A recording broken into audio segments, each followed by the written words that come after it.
So, how does an empire that completely dominates on land go on to conquer the sea? It's a huge problem, right? Well, back in the 16th century, one of the world's biggest powers had this exact issue. And their solution? It wasn't to build a better navy. Nope. It was to hire, well, a better class of criminal.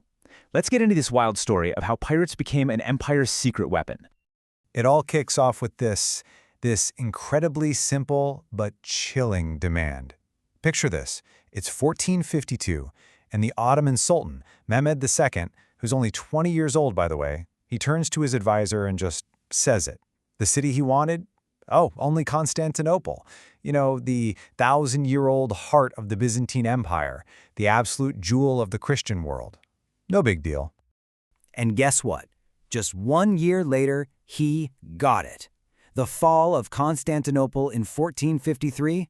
I mean, this wasn't just a victory. This was a historical earthquake. It's the event that basically ends the Middle Ages and completely redraws the map of the world. But here's the twist. For our young conqueror, this unbelievable achievement created a brand new and a very dangerous problem. So let's talk about the paradox Mehmed was facing, because this is where it gets really interesting. He's now the master of this huge growing empire, but his power, it had a massive blind spot, a critical weakness that honestly threatened everything he had just built. Okay, so here's the problem in a nutshell. On land, the Ottoman army was second to none. I mean, we're talking a peerless, professional, feared engine of conquest. But at sea, total disaster.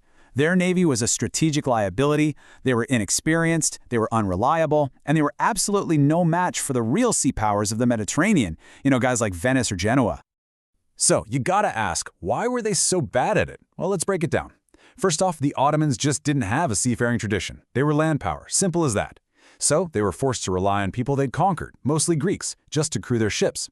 And their commanders? They were land generals, not salty, seasoned admirals. You want to hear their idea of a naval tactic? Sometimes it was just building a massive floating bridge so their unstoppable army could literally walk across the water. Seriously. The bottom line is, they just could not project their power across the sea. So this leaves the Sultan with a massive question, right? How are you going to dominate the Mediterranean, a sea that's literally surrounded by your enemies, when your own ships can't win a fight?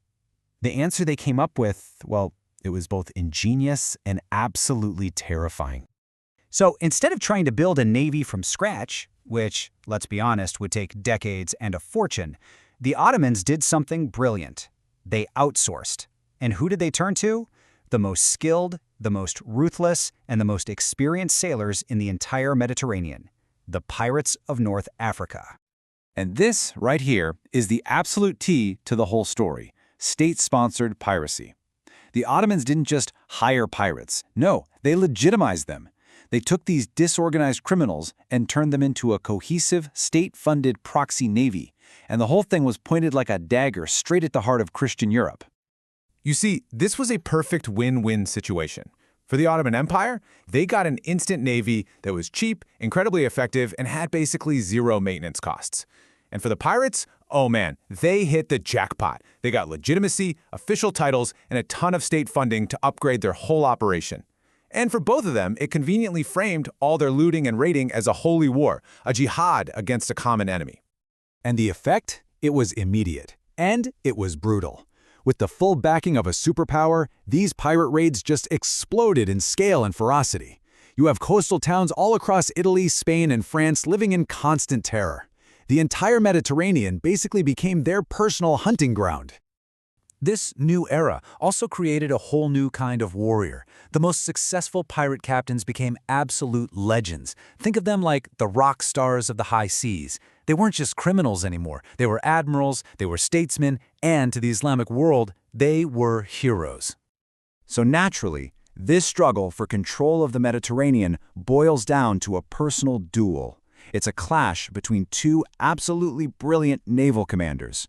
One, a pirate who became an admiral for the Ottomans, and the other, a mercenary admiral for hire, fighting for Christian Europe.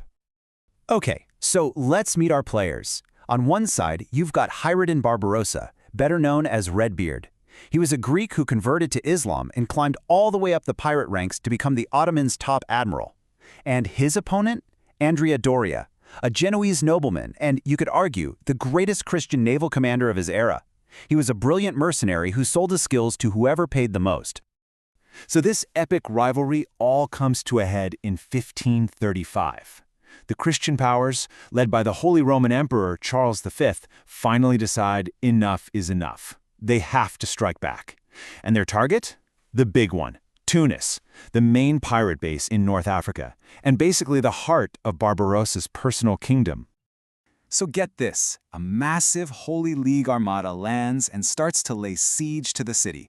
They manage to capture a key fortress after a really brutal fight, and then they begin their final two-pronged assault. But the decisive moment, the twist that nobody, and I mean nobody, saw coming, it happened inside the city walls.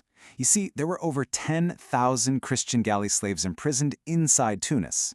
They staged a massive revolt. They broke their chains, armed themselves with whatever they could find, and turned the city's own defenses against Barbarossa's men. Just like that, Tunis fell.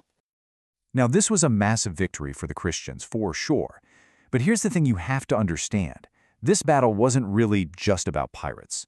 This whole clash was just one single move on a much, much larger geopolitical chessboard. So in the 16th century, the world stage is dominated by three absolute titans: Suleiman the Magnificent of the Ottoman Empire, Emperor Charles V, who's ruling both the Holy Roman Empire and Spain, and King Francis I of France. The real fight, the main event, was between Suleiman and Charles for control of Europe. That whole battle between Barbarossa and Doria, that was just a proxy war in their epic rivalry. But Francis, see, he was feeling squeezed between Charles's huge territories, and he was about to make a move that would absolutely shock the Christian world and change the game forever. Like I said, Francis is feeling the pressure, squeezed between Charles V's territories in Spain and Germany. So he decides, you know what they say, the enemy of my enemy is my friend, and he was willing to do something truly unthinkable to get an edge. Okay, get ready for this. In 1536, that's just 1 year after that so-called Holy War against the pirates of Tunis, the Christian king of France, Francis I, signs a formal military alliance with the Muslim Ottoman Sultan, Suleiman the Magnificent. Let that sink in. They literally teamed up against their common rival, the other Christian emperor, Charles V. Wild. And that right there is the crucial takeaway. The Christian king's enemy had just become the Sultan's greatest ally.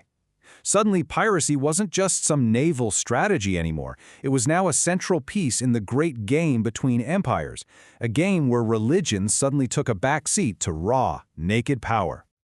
So this whole story just goes to show how a seemingly simple strategic problem, a weak navy, can spiral into world-changing consequences.